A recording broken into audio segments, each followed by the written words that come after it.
यो संसदीय व्यवस्था फ्यालौँ, संसदीय व्यवस्था भएको संविधान फ्यालौँ र यो संविधानमा प्रत्यक्ष प्रधानमन्त्री प्रणालीको व्यवस्था गरौँ। चुच्चे बाहुनहरूले मात्रै शासन चलाउनुपर्छ भनेर हिँड्यो भनेदेखि फेरि पनि दुर्घटना हुन्छ। यहाँ सेता मगुरालीहरूलाई पनि कुनै न कुनै रूपमा सत्तामा ल्याइरहनुपर्छ, उहाँहरूलाई आउने अवसरहरू दिइरहनुपर्छ।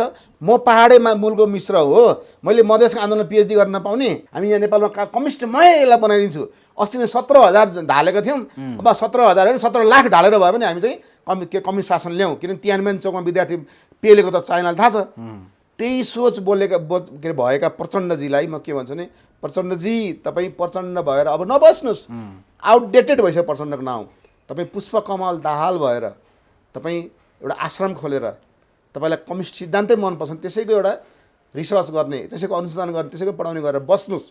चुरमुरिएर बसेको छ। यस्तो भन्नेलाई पनि मैले आज सहनु परेको छ, के गर्नु। यो सब माधव कुमार नेपालले गर्दा, झलनाथले खनालले गर्दा मलाई यस्तो बनाइदिए, अथवा एमाले पार्टीले गद्दार भएर अगातिर पहिलो गइदिए, त्यही भएर मलाई यस्तो अप्ठ्यारो पारिदिए, बाध्य बनाइदिए भने उसले मदन भण्डारीको हत्या भयो, ठ्याक्कै उनी महासचिव भन्नु। तर कहिले आउँथ्यो पालो थाहै छैन। भनेपछि यी सबैको रिसर्च गर्दाखेरि पब्लिकले अब बुझिसकेका छन् माधव कुमार नेपाल भन्ने बित्तिकै षड्यन्त्रकारी भन्ने बुझ्छन्। माधव कुमार नेपाल दुई ठाउँमा हारेका मान्छे, जनताले नपत्याएका मान्छे, भारतको इसारामा आएर प्रधानमन्त्री भएको होइन त। उसले चाहिँ आफू भारतको इसारामा आएर प्रधानमन्त्री हुने, राजा ज्ञानेन्द्रलाई ढ्याक चढाएर हजुर म चाहिँ योग्य छु, प्रतिगमन सचेको छ भनेर पैसा चढाउनु हुने, अनि अर्काले गरेर चाहिँ प्रतिगमन हुने। उसले त आफू सत्ता बचाउनलाई जबरजस्ती मधेस केन्द्रित दलले भन्दा पनि इन्डियाको दबाब दिएर त्यो विधेयक ल्याऊ भनिरहेको थिए। ल्याउनु त मन थिएन, सत्ता बचाउनु थियो। अनि भित्रभित्रै उसले ल्याइदिए। सर्वोच्च अदालतले त्यसलाई क्यान्सल गरिदिए। ऊ त हाइसन्च भयो। के अरे कुचोले बढार्नु पर्ने कसिङ्गर हावाले उडाएर लग्यो। ओलीलाई बढीभन्दा बढी राष्ट्रवादी मानेका छन् मान्छेहरूले। आम पब्लिकलाई ओली राष्ट्रवादी होइन रहेछ भने प्रमाणित गर्नुहुन्छ भारतलाई। त्यसको लागि सहयोग त ऊ फेरि प्रधानमन्त्री भइदिएको भए त उसले फेरि ओलीको डिग्री राष्ट्रवादीको फेरि बढ्थ्यो। अनि ओलीको राष्ट्रवादीको डिग्रीलाई, केपी ओलीको राष्ट्रवादीको जुन डिग्री बढेको छ, सेयर बजार बढेको छ, त्यो सेयर बजारलाई शून्यमा झार्नको लागि भारतले तिमी अहिले प्रधानमन्त्री होइन क्या, तिमीहरू त्यहाँ पसेर जे पाए त्यही भनिदिएर होइन, जे भन्नु छ भन न, जसरी रेशम चौधरीलाई छुटाऊ, नागरिकताको कुरा गर, अथवा संविधानमा संशोधन गराऊ, संविधान च्यात्ने प्रयास गर, सरकारलाई असहयोग गरेर त्यहाँ बस। ताकि के होस् भने मधेसको सम्मान अथवा मधेसले पाउने अधिकारहरू जति अहिले उनीहरू दिइरहेको छैनन् त्यो सबै प्राप्त हुन्, ताकि केपी ओलीलाई आम दर्शकहरूले अथवा आम पब्लिक नेपाली नागरिकहरूले यो त राष्ट्रवादी होइन रहेछ, यो भारतसँग बिकेको रहेछ, यो सत्तामा जानको लागि जे पनि गर्दो रहेछ भन्ने एउटा म्यासेज जाओस् र यसलाई हामीले ड्यामेज बनाउन पाऊँ भन्ने रणनीति अन्तर्गत नै मोहन ठाकुरले प्रधानमन्त्री नलिएर अहिले उपप्रधानमन्त्रीसहित यो राजेन्द्र महतोहरूलाई पठाएर गरेको हो। विवाह भएका महिलाहरू त कोही न कसैको श्रीमती नै हुन्छ होइन, त्यसैले श्रीमतीलाई ल्यायो भने दोष दिनु हुँदैन। राजेन्द्र महतो जस्तो 79 र 99 भन्ने पनि अलमल लिने मान्छेहरू हुन्छ नि त। अनि त्यस्तो मान्छेलाई त उपप्रधानमन्त्री बनाएको भन्दा उहाँभन्दा त उहाँ धेरै योग्य हो। चाहे त्यो घरमा भाँडा माझिरहेको महिला ल्याएर राखुन्, चाहे राजनीति गरेको महिला ल्याखुन्, किन महिलाहरूले पुरुषको दाँजोमा कम भ्रष्टाचार गर्छन् भन्ने छ। अब केपी ओलीको सरकार भएको भए त, केपी ओलीको सत्तामा सबै भएको भए नि, केपी ओलीले अस्ति जुन दिन राजेन्द्र महतोले भन्यो नि बहुल राज्य, त्यही दिन उसले उसलाई हटाइदिन सक्थे उसको सत्ता भएको भए। उनीहरू कहिले सरकारमा जाने भए? उनीहरू त प्रधानमन्त्री बनाउनु पर्छ तिनीहरूलाई भन्छु म त। झन् मन्त्रीहरू बनाइदिएछन्, त्यसमा पनि हामी आपत्ति बनाउने के? ऊ त ठेप्चेहरूको मन्त्री हुने अधिकारै छैन, प्रधानमन्त्री हुने अधिकारै छैन, ऊ हो उनको नागरिकता इलिगल हो। तर सुडीले कसरी महत्त्व लेखाउँदा भने होइन, सुडीले पनि महत्त्व लेखाउँछ, प्योर महत्त्व तरकारी खेती गर्ने पनि हुन्छन् होइन। अनि त्यस पछाडि चौधरीहरूले पनि महत्त्व लेखाउँछन्। म त धेरै मधेस, मैले त नेपालको मधेस आन्दोलनमा पिएचडी गरेको छु बाबा। अनि त्यो त अब त्यसले गर्दा उसले सुडीले कसरी महत्त्व लेखाएको भन्ने मान्छेहरू के हो भने उनीहरूलाई मधेसी संस्कार, कल्चर, रीतिरिवाज थाहा छैन। अब 10-12 वर्षभित्रमै विश्व मङ्गोलियनहरूको कब्जामा हुन्छ। भ्रष्टाचारीहरूलाई कारबाही गर्ने हैसियत यहाँ के अरे निजामती कर्मचारीहरूमा देखिएन। उनीहरू के अरे आफ्नो पद जोगाउनलाई, आफ्नो कहाँ सरुवा गरिदेला भन्नेलाई, बढुवा नगरिदेला भन्ने डरले उनीहरू थाहा पाइ सबै प्रमाणहरू उनीहरूसँग छ भ्रष्टाचारको, तर उनीहरूले बोल्न सकिरहेका छैनन्। यो संसदीय व्यवस्थाको विरोधी हुनुहुन्छ, यो भ्रष्टाचारको विरोधी हुन्छ। उहाँहरू एकजुट भएर एकपटक हिम्मत गर्नुहोस् नागरिकहरूले पनि। डाक्टर विजय मिश्रजी, स्वागत छ फेरि पनि एकता टिभी नेपालमा। धन्यवाद। आरामै हुनुहुन्छ? राजनीतिक बहस गरेकोमा त तपाईँहरूले त रोचक आइरहेको छन् कुराकानी, जनताले पनि मन पराइरहनु भएको छ, हेर्ने, सुन्ने, कमेन्ट गर्ने, प्रतिक्रिया दिनेहरू कुरा भइरहेछन्। केपी ओली अब यो मन्त्रीमण्डल त पुनः पार्नु भयो होइन हिजोबाट, कस्तो लागिरहेछ? 25 जना पुर्याउनु भयो होइन। अब 25 जना पुर्याइसकेपछि पहिले हामीले दोष लगाउँथ्यौँ अरूलाई, श्रीमतीलाई लागे जसलाई पाए त्यसलाई ल्याए भनेर। महिलाहरू ल्याउनु त राम्रै हो, विवाह भएका महिलाहरू त कोही न कसैको श्रीमती नै हुन्छ होइन। त्यसैले श्रीमतीलाई ल्यायो भने दोष दिनु हुँदैन, उनीहरू श्रीमती हुनै नपाउने त होइन, किनकि हाम्रो जेन्डर बायस छ क्या यो समाज, पुरुषको नाउँ मात्रै लिएर जोडिन्छ।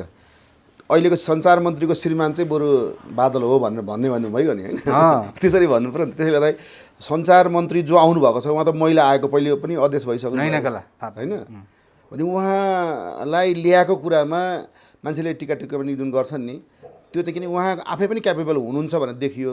प्रवक्तै बनाएको छ बाबा, क्यापेबल नभए त हुँदैन नि। प्रवक्ता हो नि उहाँ त सञ्चार मन्त्रालय होइन, नेपाल सरकारको प्रवक्ता, नेपाल सरकारको प्रवक्ता भनेपछि उहाँको अब उहाँको क्यापेसिटी छ। मैले त के भन्छु नि, महिलाहरूलाई जति बढी ल्याउँछन्, चाहे त्यो घरमा भाँडा माझिरहेको महिला ल्याएर राखुन्, चाहे राजनीति गरेको महिला ल्याखुन्, किन महिलाहरूले पुरुषको दाँजोमा कम भ्रष्टाचार गर्छन् भन्ने छ क्या। तर यहाँ कुरो के आयो भने जनयुद्धको त्यत्रो कमान्डर बादल प्रचण्डलाई चाहिँ छोडेर आएर गृहमन्त्री भएर तर राष्ट्रिय सभाबाट चुनावमा अस्ति हारेर चाहिँ गएकोले गर्दा प्रधानमन्त्री ओलीले प्रचण्डलाई एउटा चाहिँ देखाउनको लागि चाहिँ श्रीमतीलाई सञ्चार ल्याएर चाहिँ च्यालेन्ज दिएको हो भन्ने कुरामा गर्दा विवाद आएको भन्ने बुझिन्छ। त्योभन्दा पनि के छ भने केपी ओलीजीले जुन पार्टी एकीकरणको जुन विवादलाई समाधान गर्नको लागि जुन 6 बुँदे जुन निकाल्नु भएको थियो नि भर्खर हिजो अस्ति, त्यसमा एक पहिलो बुँदामा के छ भने नि नेपाल कम्युनिस्ट पार्टी नेकपा भएपछि हो नि जेठ 3 गते कुरा छ नि त्यहाँ त्यो पार्टी समेत पनि त्यसबाट पनि एकीकरण गर्न कोही आउनु छ भनेदेखि त्यसलाई त्यो नेकपा पार्टीको एकीकरणको पक्षमा रहेको मान्छेहरूलाई पनि हामी यसमा समावेश गर्छौँ भन्नेको आशय त्यसमा छ। प्रचण्डजी तपाईँ पनि आउनुहोस् भन्नु खोजेको हुन्छ होइन, तर प्रचण्डजी के जान्थ्यो र माधव नेपाल त गएनन्। तर के भने बादलजी समेत अरू मन्त्रीहरू जुन थिए केही माओवादीको मान्छे किन सदस्य त आएका छन् हो, उनीहरूको प्याकेज अथवा उनीहरूलाई तपाईँहरूलाई कोटा छ मन्त्रीको, त्यसबाट कसलाई राख्नुहुन्छ भने उनीहरूलाई 2टा कोटा दिए, 2टा कोटामा उनीहरूले 2टालाई यसपालि महिला पठाए, गजब गरे नि त। अनि तर सधैँ पुरुष मात्रै, किन हामी के भन्छ एमाले के गर्यो, माओवादीले के गर्यो, अनि अस्ति उनीहरूको पार्टी फुटिसकेपछि अब 80% 35% महिलाहरू राख्ने निर्णय गर्यो नि त। ठुलो निर्णय गर्यो भने 50% भनेको त हुन्थ्यो नि। तर नेकपा एमालेमा यत्रो इतिहास भएको पार्टीमा इतिहास बोकेका दिग्गज नेत्रीहरू महिलाहरू थिए होलान्, उहाँहरूले के सम्झ्यो होला नि त अहिले चाहिँ बादलको, हजुरले त भन्नुभयो बादलको चाहिँ पूर्व माओवादीको होइन, अब बादलको श्रीमतीलाई सञ्चार मन्त्री ल्याउँदाखेरि त के भन्नु, उनीहरूको मनले के भन्ला भन्ने देशव्यापीको महिला महिला साथीहरू जो महिला आए, मैले के भन्छु जो महिला आए पनि महिलाहरूले एक भएर त्यसलाई स्वागत गर्नुपर्छ। यस मामलामा अहिलेको सञ्चार मन्त्रीलाई म व्यक्तिगत रूपमा उहाँलाई शुभकामना दिन्छु, बधाई दिन्छु। उहाँ बादलको श्रीमती भएकै कारणले आएको भन्नुभन्दा बादल एन्ड कम्पनी जो माओवादीमाबाट फुटेर यसमा एमालेमा आएका थिए उनीहरूलाई यसपटक 2टा मन्त्रीको पद कोटा छुट्याइएको थियो। त्यस कोटाभित्र उनीहरूले के गरे भन्दाखेरि तपाईँले हेर्नुभयो भने प्रदेश नम्बर 2 मा एकजना माओवादीबाट प्रदेश सभासद भएको मान्छेले त्यहाँ छोडेर एमालेमा आएका थिए, उनीहरूले कारवाही गरेर निकाले, उनलाई पुरस्कार स्वरूप के छ भने त उसलाई दिए एउटा मन्त्री बादलजी जस्तो त्यत्रो गरेर बादलजीलाई चुनाव जिताइदिएको भए हेर्नुहोस् है, फेरि उसलाई चुनाव त हारे। अब त्यो चुनाव हारिसकेपछि के हो भनेदेखि त्यो कोटाबाट ती सबै सभासद भएर के यसपालि हामी पनि खालि के अरे प्रचण्डले मात्रै के अरे महिलाको लागि हामी यति गर्दैछौँ भनेर हल्ला गरेँ नि एकपल्ट त।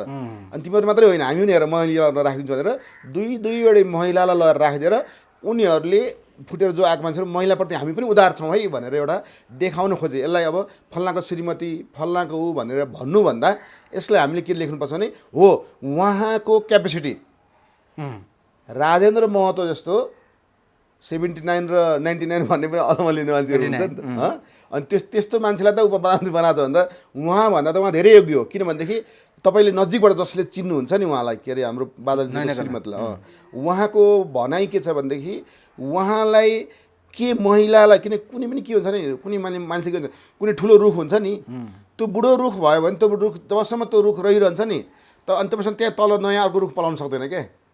अनि त्यही भएर अब कहिलेकाहीँ के हुन्छ त्यो बुढो रुखलाई साइड लगाउनुपर्छ अनि नयाँ रुखलाई पनि पलाउने अनि त प्रगति गर्ने। त्यसैले अहिले हामीले के गर्नु पर्यो भनेदेखि सुजाता जोशलाई गिरिजाप्रसाद कोइराला ल्याएर राखेर उपप्रधानसम्म बनाउनु हुने, त्यसको कुरा त नसुन्ने, जो चाहिँ विदेशसँग बिहा गरेर गइसकेको, उता छोराछोरी जन्मिसकेको होइन, त्यस्तो व्यक्तिलाई। तर यतातिर आएर अब एउटा के अरे विचारधारा जेसुकै होस्, मलाई विचार देखेदेखि मात्र छैन, म जेन्डर ब्यालेन्स भएर हिँड्नुपर्छ। जेन्डरको अवधारणा, लैङ्गिक अवधारणा अन्तर्गत महिलाको सङ्ख्या कम भएको भन्दै थिए कसले? तपाईँ थाहा छ नि, यो हाम्रो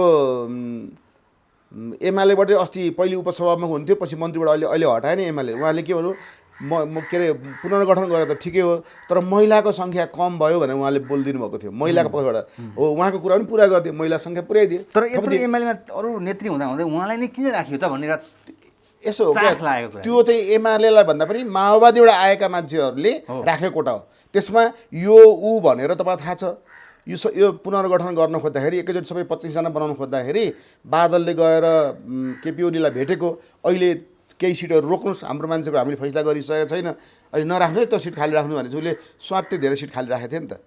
अनि त्यस पछाडि अलिकति चारो पनि हालेको थिए, आफ्ना के अरे माधव कुमार नेपालका ग्रुपको आइहाल्छ नि भनेर चारो हाल्नुमै सिट खाली राखेको थिए। तिनीहरू पनि लोभिएनन्, एउटा 26बाट झरेर 23 भएको थियो, त्यसमध्ये एकजना त आउनुभयो होइन। यी सबै कुरा हेर्दा के देखिन्छ भनेदेखि अहिलेको मन्त्री परिषदमा जे फेसहरू आएका छन् त्यो फेसले आपत्ति छैन, तर अब केही दिनको मेहमान भएर के मन्त्रालय बढाइरहेको, के मन्त्री भइरहेको, यो के अति गरेको भन्ने कुरा चाहिँ सन्देश चाहिँ गएको छ। किनभने यो संसद भङ्ग गरिसकेपछि, चुनावको घोषणा गरिसकेपछि मन्त्री परिषद चेन्ज गर्नुहुन्छ त? इथिक्सले के भन्छ त? त्यो कुरा गर्नुहुन्छ नि, यो गलत हो। तर अहिले चलेको छ परम्परा भन्नुहुन्छ नि, यो अहिलेको जुन फिगरहरू आएका छन्, यी फिगरहरूमाथि चाहिँ म कमेन्ट गर्दिनँ। किनभनेदेखि विशेष गरेर महिलामाथि कमेन्ट गर्दिनँ, किन महिलाहरू आवश्यक छ, उनीहरूलाई दिनुपर्थ्यो। अब मैले त तपाईँलाई गृहमन्त्रीमा के अरे महेश बस्नेत र अर्को भनेको दुईजनामा को महेश बस्नेत हुँदैन भनेर 2-3वटा मिडियामा पहिले भनिसकेको थिएँ, आखिरमा त्यही भयो। धेरै हुने हो कि भन्ने नजिकको मान्छेहरूको हो कि भन्ने आशा थियो नि, तर किन भएन? त्यही त मैले त भनिसकेको छु। उसले आशा गर्ने एउटा ग्रुप हुन्छ, शङ्का गर्ने कुरा आयो, शङ्का होइन, आशा गर्ने, शङ्का गर्ने। तर के हुन्छ भनेदेखि गृहमन्त्री जस्तो पदमा ल्याउनको लागि के देखियो भनेदेखि केपी ओलीले चाहँदै पनि महेश बस्नेतलाई ल्याउन सकेनन् भनेदेखि यो बुझ्नुहोस् कि सत्ता केपी ओलीले मात्रै चलाइरहेका रहेनछन्। केपी ओलीको एक अंश होला सत्ता चलाउनेमा, तर उनी पनि अर्काको कसैको दबाबमा सत्ता चलाउनु बाध्य हुनु परेको रहेछ भन्नुहोस्। नेपालकै मान्छेबाट खगराज अधिकार जुन तपाईँले भन्नुभयो नि, जस्तो अहिले गृहमन्त्री हुनुहुन्छ, उहाँ त महेश बस्नेत सिनियर हो नि त होइन र? उहाँले त्यत्रो पहिले सुरुमा एमाले मात्रै पार्टी हुँदा उनीहरू सचेतक भएर के ठुल्ठुलो पदमा बसेको मान्छे, दुईवटा पार्टी जोइन्ट भएपछि छोडेका हो नि त। अनि उनलाई कुनै पदमा नराखेर पेन्डुलम बनाइराख्दाखेरि उनले कतिसम्म व्यङ्ग गरेको थिए। मलाई त्यो आफ्नो वाडा छ नि पोखराको महानगरपालिकाको, त्यसको वाडा नम्बर त्यो 32 कि कति गरेर त्यसको वडाको के अरे सङ्गठनको जिम्मा लगाएर मलाई राखिदिए पनि हुन्छ भन्ने भन्दा के अरे व्यङ्ग गरेको नि, मेरो चाहिँ हैसियत छैन भन्ने खोजेको।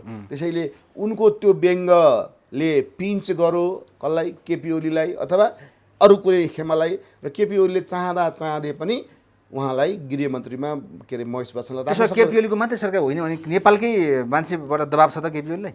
अब केपी ओलीको सरकार भएको भए त, केपी ओलीको सत्तामा सबै भएको भए नि, केपी ओलीले अस्ति जुन दिन राजेन्द्र महतोले भन्यो नि बहुल राज्य, त्यही दिन उसलाई हटाइदिन सक्थे, उसको सत्ता भएको भए। तर उसलाई के छ, चुरमुरिएर बसेको छ। यस्तो भन्नेलाई पनि मैले आज सहनु परेको छ, के गर्नु। यो सब माधव कुमार नेपालले गर्दा, झलनाथले खनालले गर्दा मलाई यस्तो बनाइदिए, अथवा एमाले पार्टीले गद्दार भएर अगातिर पहिलो गइदिए, त्यही भएर मलाई यस्तो अप्ठ्यारो पारिदिए, बाध्य बनाइदिए भने उसले त सोचिरहेको छ नि। आम पब्लिकले बुझेछन्। उसले तर कारबाही गर्ने उनी हुन् त माधव झलनाथ, फेरि कारबाही गर्ने त उनी हुन्। उनीहरू छोडेर गएको हो भने कसरी कारबाही? उनीहरूले त पार्टीमा आउँछु भने त आउनु भन्दा भन्दै उतातिर गएर गर्ने कुरा गर्ने, भिन्दै प्यारेलल बैठेर राखिदिनु, त्यो गरेर संसद विघटनदेखि कु गरेको भन्ने हिसाबमा विरोध गर्दै आए नि उनीहरू। होइन, अब कु गरेको त संसद विघटन गरेको, कु गरेको ऊ चाहिँ आफूले 2 ठाउँमा हारेको मान्छे प्रधानमन्त्री हुन आयो, कुन आधारमा आयो त? माधव कुमार नेपाल 2 ठाउँमा हारेका मान्छे, जनताले नपत्याएका मान्छे, भारतको इसारामा आएर प्रधानमन्त्री भएको होइन त? उसले चाहिँ आफू भारतको इसारामा आएर प्रधानमन्त्री हुने, राजा ज्ञानेन्द्रलाई ढ्याक चढाएर हजुर म चाहिँ योग्य छु, प्रतिगमन सचेको छ भनेर पैसा चढाउनु हुने, अनि अर्काले गरेर चाहिँ प्रतिगमन हुने। त्यसैले गर्दा आफ्नो इतिहास हेर्नु पऱ्यो नि, पहिले त आफ्नो हैसियत औकात हेर्नु पऱ्यो नि। अर्काको भुइँ चढेर अर्काले काँधो बोकेर ल्याएर प्रधानमन्त्री बनाइदिएको छ, अनि म नेता हुँ भनेर गराएर हुन्छ? के को नेता हुन्छ नि? त्यो त सिआइडी हुनु भने पहिले भनिसकेको छु। मसँग प्रमाणहरू धेरै छ। जो हेर्नुहोस् है, जो एमालेको नेताहरू, मालेका नेताहरू प्रयास पक्रिने ठाउँ कहाँ थियो? रौतहट। रौतहट कसको जिल्ला हो? माधव नेपाल। पञ्चायत कालभर जति पक्राउ परे पञ्चायत कालबाट जति पक्राउ पऱ्यो ती सबै रौतबाट पक्राउ पऱ्यो। तिनीहरूले उहाँ कहाँ काम गर्थे? ब्याङ्कमा काम गर्थे। भनेपछि यिनले त के गर्दो रहेछन् भनेदेखि आफूलाई हुँदै हुँदै हुँदै हुँदै मदन भण्डारीको हत्या भयो, ठ्याक्कै उनी महासचिव भन्नु। तर कहिले आउँथ्यो पालो थाहै छैन। भनेपछि यी सबैको रिसर्च गर्दाखेरि पब्लिकले अब बुझिसकेका छन् माधव कुमार नेपाल भन्ने बित्तिकै षड्यन्त्रकारी भन्ने बुझ्छन्। अब षड्यन्त्रकारीलाई कति च्याप्ने, उसले त के भने केपी ओलीलाई हटाउनको लागि भारतले प्रचण्ड र माधव कुमार नेपालसँग सहयोग माग्यो। त्यस अन्तर्गत रहेर उनीहरूले केपी ओलीको विरुद्धमा कुरा गरे उसलाई ट्र्यापमा पार्दै गए। अनि सबै कुरा केपी ओलीले बुझिसक्यो। केपी ओली तिमीहरू किन उसको पक्षमा लाग्छौ?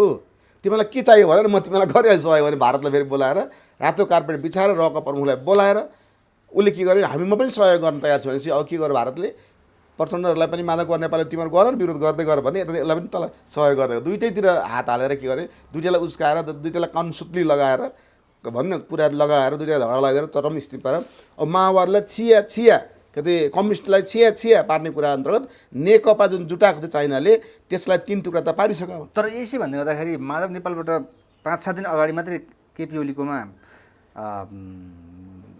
ट्रान्सफर भएर आएका नेता जस्तै गणेश पहाडी जस्ता अर्कै 2जना व्यक्तिलाई त तत्काल मन्त्री बनाइदियो नि त ओलीले।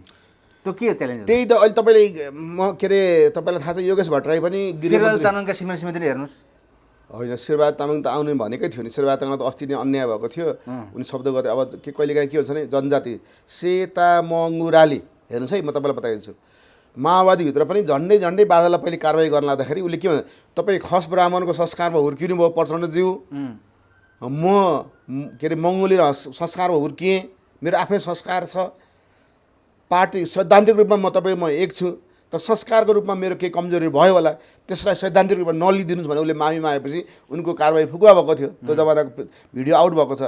त्यसै गरी तपाईँले भन्नु शेरबहादुरजीको के तामाङको कुरा गर्नु छ, तामाङ पनि उहाँ जुन संस्कारमा हुर्किनु भएको छ सत्य बोल्ने संस्कारमा, उहाँले सत्य बोल्दा मलाई के अरे त्यसरी हटाएको थियो नि त। किनभने यहाँ त चाप्लुसी गरेर बोल्नुपर्छ अनि षड्यन्त्र गरेर बोल्नुपर्छ, अलिकति बोल्दा पनि होस पुर्याउनुपर्छ होइन। अब त्यो गरेर उसलाई पछि अहिले अन्याय भएन, अहिले न्याय भयो ल्याएर राखेँ। सेता मङ्गुराली भने शेर्पा तामाङ होइन यो सबै छ नि मङ्गोलियन जातिहरू, यी सबैको लाई त्यहाँ जति ल्याइयो सरकारमा उनीहरू कहिले सरकारमा जाने भयो? उनीहरू त प्रधानमन्त्री बनाउनु पर्छ। तिनीहरूलाई भन्छु म त झन् मन्त्रीहरू बनाइदिएछन्, त्यसमा पनि हामी आपत्ति बनाउने के उ त ठेप्चीहरूको मन्त्री हुने अधिकारै छैन, प्रधानमन्त्री हुने अधिकारै छैन।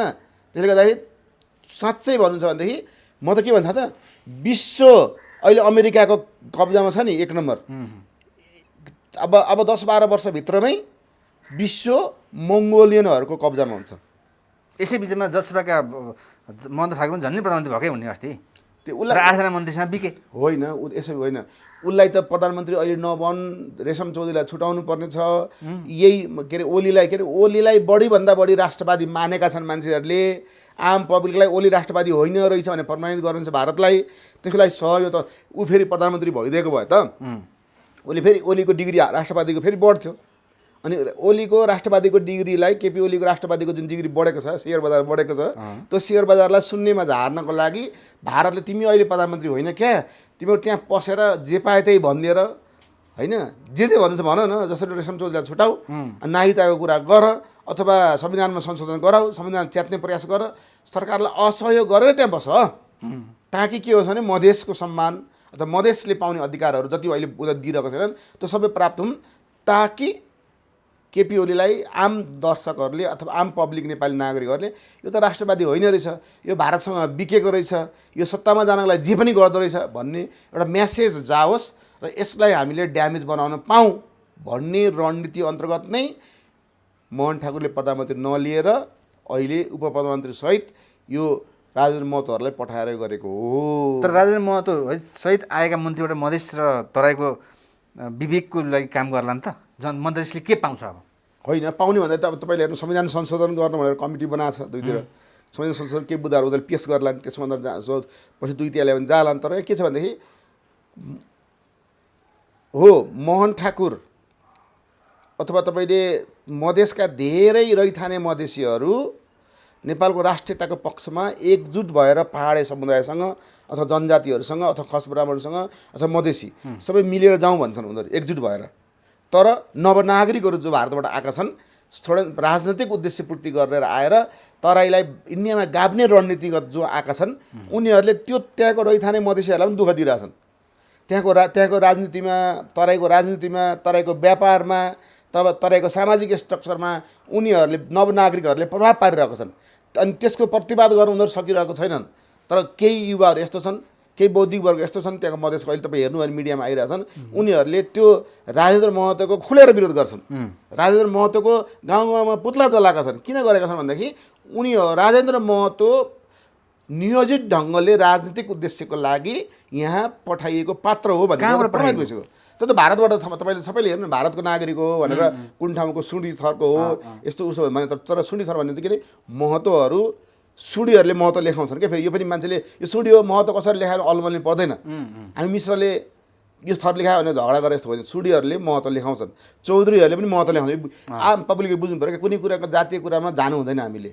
हो उनको नागरिकता इलिगल हो, तर सुडीले कसरी महत्त्व लेखाउँछ भने होइन, सुडीले पनि महत्त्व लेखाउँछ। प्योर महत्त्व तरकारी खेती गर्ने पनि हुन्छन् होइन।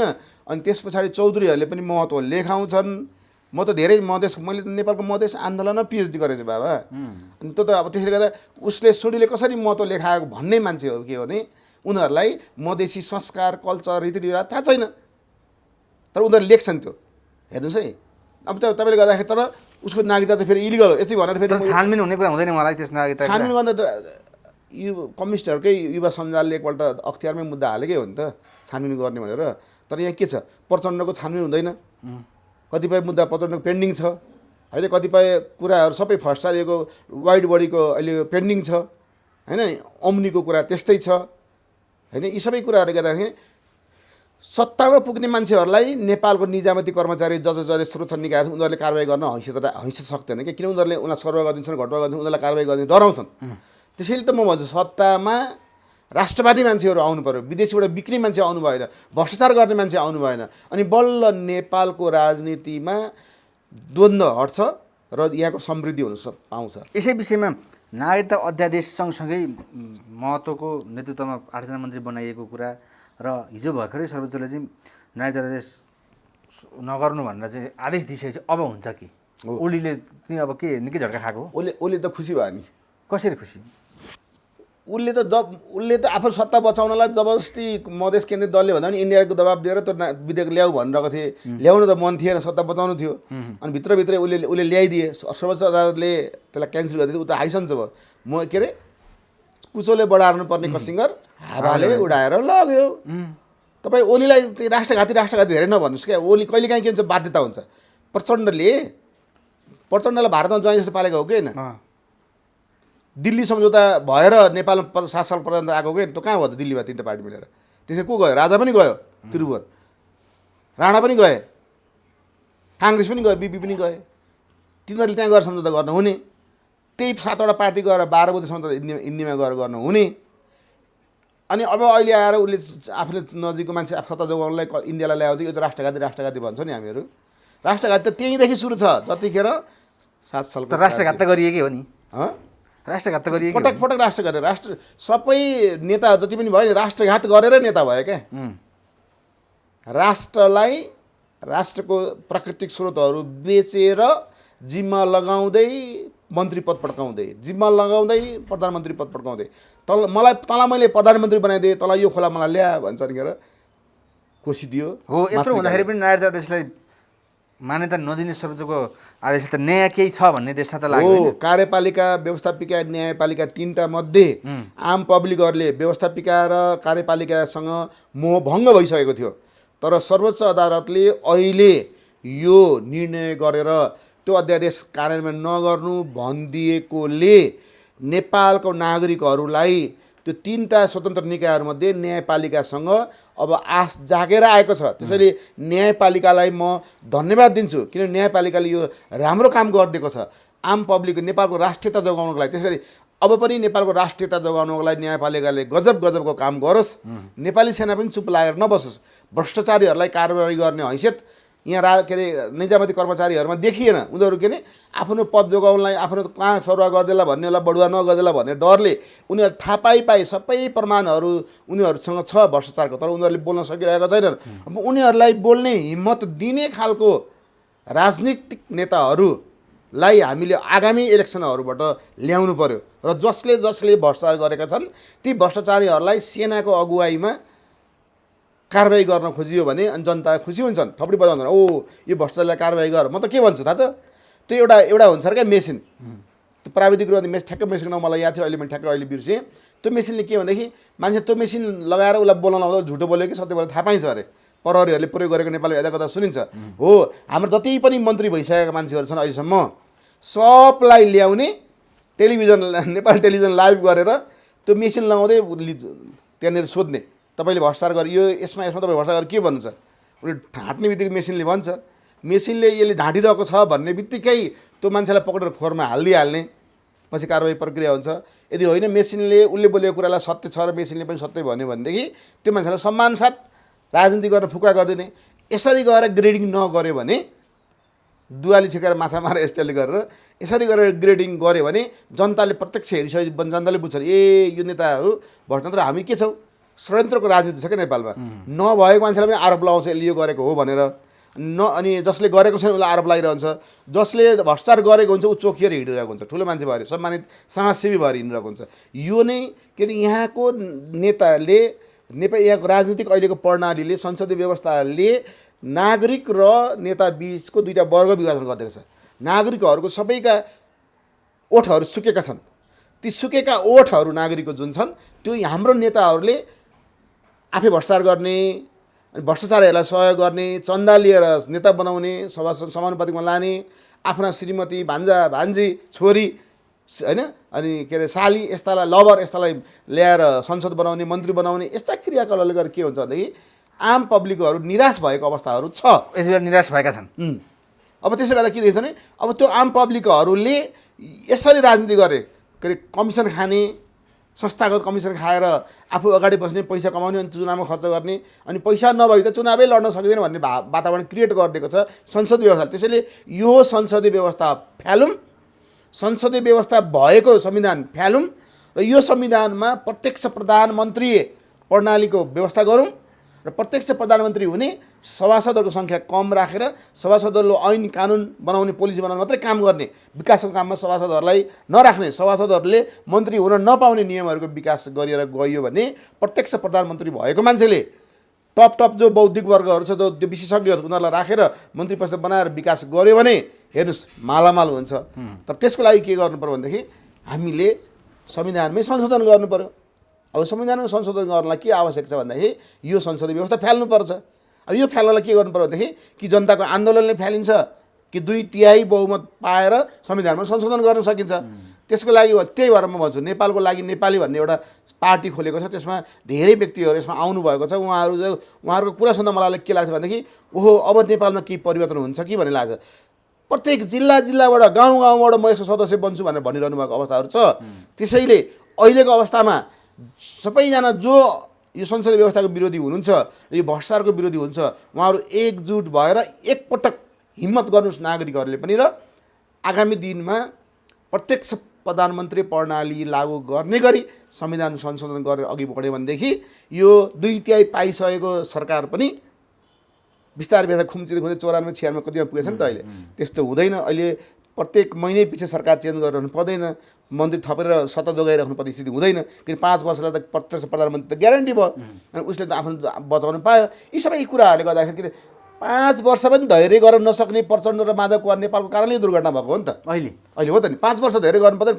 3 वर्ष त गरे अब 2 वर्ष बाँकी थियो बाबा। उनीसँगको सहमतिको विवाद भएर भन्ने कुरा छ नि त। त्यही सहमति के सहमति उसले त आफैले भनेको होइनन्, 2.5 वर्ष मलाई दिएको छ भने तर उसले ल तपाईँ 5 वर्ष बस्नु भनेको होइन, उसले नदिएको भन्ने छ नि कुरा। ओली नदिएको होइन, तपाईँ 5 वर्ष बस्नु मलाई कार्यकाल दिनुहोस् भनेको थियो उसले त के सोचेको थियो भने ओलीले के बुझ्यो भनेदेखि तपाईँ 5 वर्ष प्रधानमन्त्री बस्नुहोस्, मलाई कार्यकारी पहिलो अध्यक्ष बनाइदिनुहोस्, ताकि पार्टीमा म अब महाधिवेशनबाट म अध्यक्ष हुँ र 2/3 होइन कि त्योभन्दा बढी ल्याएर संविधानलाई ध्वस्त बनाएर प्रत्यक्ष राष्ट्रपति ल्याएर म चाहिँ 25 वर्षसम्म 50 वर्षसम्म नेपालमा सिजिपिङको नीति ल्याएर उसको भातृ सङ्गठन जस्तो व्यवहार गरेर हामी यहाँ नेपालमा कम्युनिस्टमय यसलाई बनाइदिन्छु।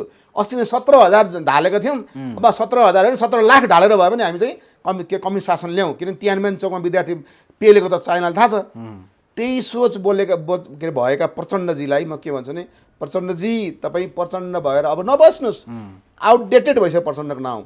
तपाईँ पुष्पकमल दाहाल भएर तपाईँ एउटा आश्रम खोलेर तपाईँलाई कम्युनिस्ट सिद्धान्तै मनपर्छ त्यसैको एउटा रिसर्च गर्ने, त्यसैको अनुसन्धान गर्ने, त्यसैको पढाउने गरेर बस्नुहोस्।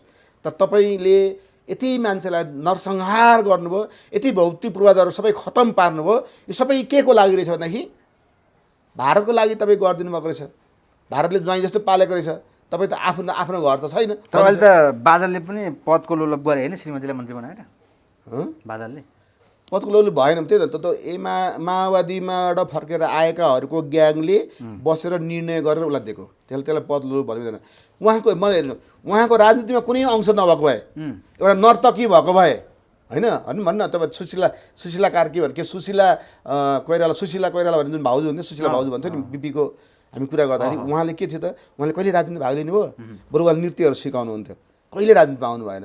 त्यस्तै हाम्रो संसार मन्त्री जो हुनुहुन्छ उहाँले कहिले पनि राजनीतिमा नलिकन आउनुभएको भए, राजनीति नगरिकन आउनुभएको भए कहाँबाट ल्यायो हो भन्ने हो। सुशीला भाउजू त बस्नु भएन, यिनले पनि किन आयो भने होइन त, यिनी त के अरे मैले आएको भइरहेछ नि, राजनीति स्ट्याटस छ, राजनीति सङ्गठनमा यिनीहरू लागेका छन्, यी सबै कुराले गर्दा कहिले पाउने त महिलाले भन्ने खोजेको मैले क्या। त्यसैले उनलाई ल्याउनुमा मलाई आपत्ति छैन। तर ओलीको चाहिँ स्वार्थ होला नि त्यहाँ।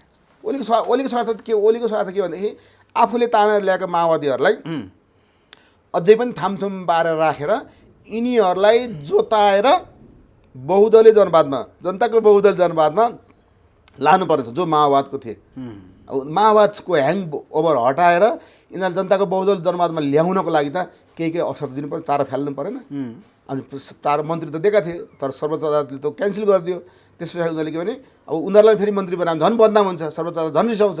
त्यो सर्वोच्च पनि नरिसाओस्, के साँप पनि मरोस् लट्ठी पनि नभाँचियोस् भन्ने सिद्धान्त अन्तर्गत यी दुईटा महिलाहरूलाई माओवादीका कोटाबाट यिनीहरूलाई मन्त्री बनाइएको। त्यसैले यिनीहरू दुईटालाई हामीले नेगेटिभ रूपमा कसैले पनि नहेरिदिनु होला। त्यही पनि फेरि के छ, ती महिलाहरू पनि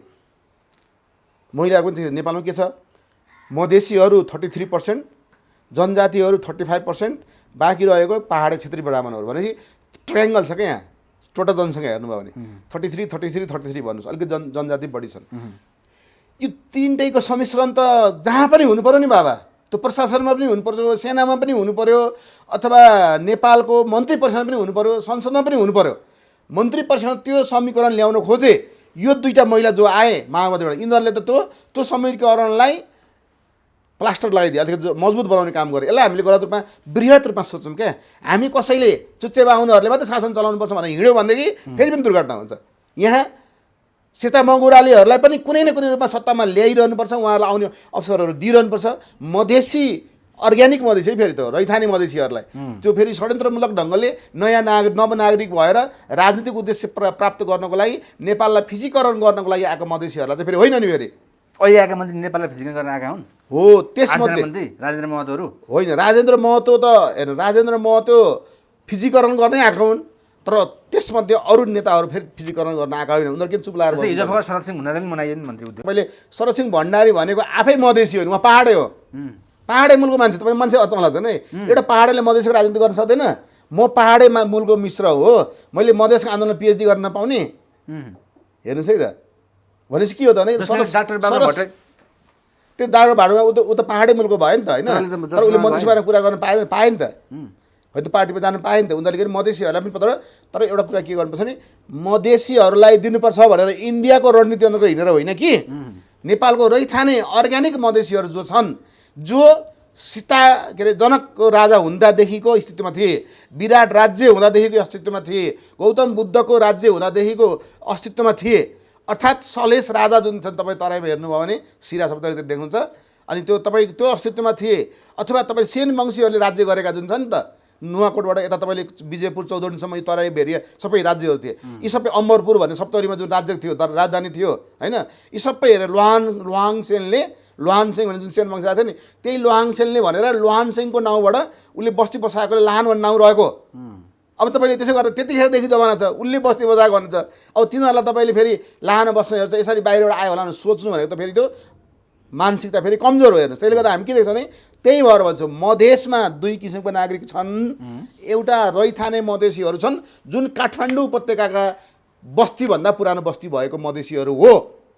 तिनीहरूमाथि हामीले नराम्रो दृष्टिकोणले हेर्नु भनेको तिनीहरू हामीले पाप गर्नु। फेरि अन्त्य डाक्टर साहब, चर्चित प्रदेश गण्डकी प्रदेशमा पृथ्वी सुब्बा गुरुङले त विश्वासमत पाउनु भएन नि त। त्यहाँ चर्चित मन्त्री दीपक मनाङ्गे उपस्थित हुनु भएन, गणेश लामा जानुभएछ, पक्राउ पर्नुभयो। यो राजनीतिलाई के हेरिन्छ? हेर्नु अब गणेश लामा पक्राउ गर्न त सरकारले एउटा नियम बनाइदियो, कोभिडको बेलामा कोभिडको नियम उल्लङ्घन गरेको भनेर। अरू कुनै मुद्दा लाग्यो तर पक्राउनु गर्नुपर्ने स्थिति थिएन नि त। होइन, त्यो भएपछि किनभने उनीहरू के भने उनी दीपक मनाङ्गेसँग के कुरा गर्न गएको थिए होइन। दोस्त हुन्छ नि कहिलेकाहीँ केही केसमा। अब त्यसो भए तर यही समयमा यही आज हिजो उसमा किन दीपक सुन्नु यही समयमा जानु किन सत्ता फेरको यताउता कुरा थियो। दीपक मनाङ्गले के भनेको थियो, जसको बहुमत पुग्छ म त्यति लाग्छु भन्दैकै थियो त। दीपक मनाङ्गले त उनी सार्वजनिक उनी भूमिगत हुनुभन्दा अगाडि उनले भनेकै थिए जसको बहुमत पुग्छ देख्छु म त्यति लाग्छु भने म पृथ्वी गुरुङतिर पनि लाग्न सक्छु, काङ्ग्रेसको नेतृत्वमा जानु पनि सक्छु। त्यसैले मलाई कसैले किन्न सक्दैन, म आफ्नै किसिमको मान्छे हो। स्वतन्त्रबाट जितेको पनि हो आखिरी हो नि त, स्वतन्त्रबाट जितेको पनि हो। त्यसले गर्दाखेरि अब स्वतन्त्र जित्दाखेरि एमाले सहयोग गर्ने त के गर्ने बिचारा होइन। सहयोग गरेर गर त, कोही सहयोग गर्न आउँछ भने लोभले गर त होइन, नगर्नु पनि सक्थ्यो नि त। सबैको त एमालेको स्वार्थ हो होइन। अब त्यसो गर्दा अब के हो, कहिले एमाले सहयोग गर्ने हुने अनि गणेश लामा त जानु नहुने होइन, यी चाहिँ जानु नहुने त भन्ने कुरा के हो भने जान पाउँछ नि मान्छे आफ्नो आफ्नो स्वार्थ कसरी कन्भिन्स गर्न सकिन्छ। हो अहिले सरकार त ढल्यो, तर सरकार ढल्यो भने फेरि बहुमत पुर्याउन सक्छ नि त। पृथ्वी सुब्बा कमजोरी के छ त? पृथ्वी सुब्बाको कमजोरी होइन, सूर्य छापको कमजोरी के भनेदेखि दीपक मनाङ्गे जस्तो मान्छेलाई सूर्यको मान्छेको भोट हालेर जिताइदिए। अहिले त्यही मान्छे सबैलाई उ भएको छ नि त। न ती सूर्य छापको अर्को उठाए जित्दै थियो नि त, जित्दै थिएन सियो जित्थे होइन भन्ने हो। जित्ने त्यो बेला त्यो हार्थ्यो, अर्को मान्छे आउँथ्यो होला, केही न केही त जोर घटा हुन्थ्यो भने पहिले सुरुमा स्वार्थ सुरुदेखि प्रारम्भिक कालदेखि हेर्नुहोस् क्या, यहाँ सबै के भने कोही पनि दुधले धोएका पृथ्वी सुब्बा चाहिँ त्यहाँ फसेका हुन् त। पृथ्वी सुब्बा त देशको केन्द्र लेभलमा आएर मन्त्री हुने मान्छे हो। मान्छे हेर्दा इमान्दार भद्र देखिन्छ। त्यही त, त्यति भद्र मान्छे हो। तर उनी अङ्कगणित हिसाबमा डुबे। त्यही भएर संसदीय व्यवस्थामा अङ्कगणितले धेरै प्रभाव पार्छ। कस्तो कस्तो एकदम स्वच्छ मान्छेहरूलाई पनि धुलो चटाउँछ। जस्तै कृष्ण प्रसाद भट्टराईलाई रुँदै राजनीति दिन बाध्य बनायो। पृथ्वी सुब्बाको पनि राजनीतिक करियर अन्तिम हुन लागेको हो त। राजनीति अन्त हुँदैन। उनले यो षड्यन्त्रबाट गए पनि उनको जुन ठाउँमा उनी चुनाव जितेका छन्, उनको जुन धरातल छ, उनले धेरै मेहनत गरेर आउँछ। व्यक्तिगत रूपमा म उहाँको पार्टीको होइन, तर पृथ्वी सुब्बा गुरुङ भन्ने बित्तिकै नेपालको एउटा ब्रान्डेड व्यक्ति हो। राष्ट्रियताको मामलामा कसैसँग उ झुक्दैन। तर अङ्कगणित हिसाब मिलाउनु पर्दा कहिलेकाहीँ उनीहरूलाई अप्ठ्यारो पार्यो, केन्द्रको पार्टीको पोलिटिक्सलाई अप्ठ्यारो हुन्छ। उ त के भन्छ भनेदेखि उहाँले भनेको सुन्नुहोस्, केन्द्रले हामीलाई धेरै हस्तक्षेप गर्यो, हामी स्वतन्त्र हुनुपर्छ मागिरहनु पर्छ उहाँले। तर त्यो अब त्यो छैन। अब त्यसले गर्दा तपाईँले अब पृथ्वी सुब्बा गुरुङ व्यक्तिगत रूपमा राम्रो हुन्, तर संसदीय प्रणाली हाम्रो नजरमा खराब हो। तर त्यही खराब प्रणालीमा उहाँ फल्नु भयो। अब उहाँले सोच्नु पऱ्यो यो त वाहियात रहेछ, प्रत्यक्ष प्रधानमन्त्रीको निर्वाचन हुनुपर्छ, बरु प्रधानमन्त्री उठ्नुहोस् होइन। तपाईँ अब त्यो सेता मङ्गुरालीहरू सबै मिल्यो भने त एउटा हुन्छ नि त, ग्याङ तयार हुन्छ। त्यसरी यहाँ के गर्नुहोस् भनेदेखि उहाँले मुख्यमन्त्री पदको लोभ धेरै नगर्नु नै उहाँको लागि बेस्ट हो। गर्न बाध्य लगाए, पात्र बनाए, लगेर राखे। तर अब के छ भने उहाँले राष्ट्रिय लेभलको पोलिटिक्स गर्नु पऱ्यो। त्यो तल्लो गएर हामी त के सोध्दैछौँ, प्रदेश नै हटाउनुपर्छ, संहिता नै खारेज गर्नुपर्छ। किन संहिताको खर्च धेरै भयो। माथिको खर्च, बिचको खर्च, तल खर्च। बिचको संहिताको पैसा लगेर गाउँपालिका नगरपालिका दियो भने, वडामा दियो भने ती वडा त्यहाँको जुन मान्छेसँग फेस टु फेस सम्पर्क हुन्छ तिनीहरूले गर्ने विकास भनेको एकदम अर्ग्यानिक कुरा गर्छ। उनीहरूले त्यहाँ रियालिटी थाहा पाउँछ के विकास गर्नुपर्छ भनेर। तर संहिता के छ, रिबन काट्न, उद्घाटन गर्न, भाषण गर्न, पैसा खर्च गर्न, ब्रह्मलुट गर्न, कमिसन खान, कमिसनको लेयर तयार गर्न। एउटा कमिसनको नेपालको राज्यमा एउटा कमिसनको नयाँ लेयर तयार भएको छ क्या यो संहिता। अरू केही हो नि यसले। त्यही संहिता खारेज गर्नुपर्छ भन्नेमा गएको छु। त्यसैले अब उहाँ के भयो, 2 नम्बरमा के भयो, घटनामा के हो, यतातिर मैले कहिले ध्यानै दिन्नँ। किनभने मेरो व्यक्तिगत धारणा के छ भने यी सबै नौटङ्की हो। पश्चिमा मुलुकहरूले विश्वमा 26वटा देशमा संहिता छ हेर्नुहोस्, यो लगाएर 27वटा भएको थियो। त्यो संहिताको पक्षधरहरूले धेरै अरब पैसा नेपालमा खर्च गरेर लगानी गरेर यसलाई संहिता बनाउनुपर्छ भन्ने बौद्धिक मान्छेलाई पनि संहिता पैसामा बोल्न लगाए। इभन हेर्नुहोस् है, म तपाईँ बताइदिन्छु, जापानको एउटा प्रोफेसर आउनुभएको थियो जाइकाको तर्फबाट, विराटमा एउटा गोष्ठी गरेको थियो, उहाँले संहिताको बारेमा आधा घन्टा भाषण दिनु, राम्रो हो यस्तो उता भनेर। अनि मैले भने ओ प्रोफेसर साहब, कमेन्ट गरेँ मैले त्यहाँ, होइन, तपाईँ जापानको प्रोफेसर, जापानमा संहिता ल्याउनु भएको छैन, अनि नेपालमा संहिता चाहिन्छ भने तपाईँ बहस गरी हिँड्ने सुहायो त यो भनिदिएपछि उहाँले जब फिडब्याक दिने बेला भएको थियो, उहाँले 10 मिनट मेरोमा खर्च गर्नुभयो।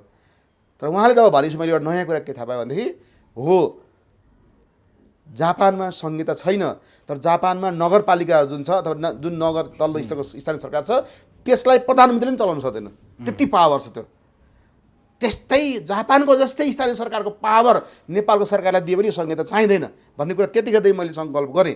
हुन त अहिले स्थानीय सरकारलाई कानुन बनाउने अधिकार दिएको छ, होइन, आफै उ गर्ने अधिकार दिएको छ, तर त्यति हुँदाहुँदै पनि के हुन्छ, प्रदेशले त्यहाँदेखि बाँड बैलो गरेर प्रदेशले त्यहाँ खिचातानी गर्दैछ, केन्द्रले पनि अझै अधिकार दिएको छैन, पुलिस राख्न दिएको छैन, लोकसेवाको लागि कति अप्ठ्यारो पारिदिएको छ। त चाहिँ कराएर मात्र राख, हामी चाहिँ यहाँनिर थाहै राख्छौँ भने कस्तो गरेको हुन्छ। हजुरको चाहिँ संहिता खारेज गर्नु छ भन्ने नै उद्देश्य भइरहेको हो। संहिता नेपालको लागि घाँडो भयो, ट्याक्स वृद्धि गर्ने एउटा माध्यम भयो, र यो खेलाँची भयो क्या। यसलाई मैले सबभन्दा तुच्छ भाषा भन्नु यसलाई, यो खेलाँचीको रूपमा आयो। नेपाल जस्तो सानो देशमा टुक्रा टुक्रा संहिता चाहिएकै छैन। हस्, थ्याङ्क यू। हस्, धन्यवाद।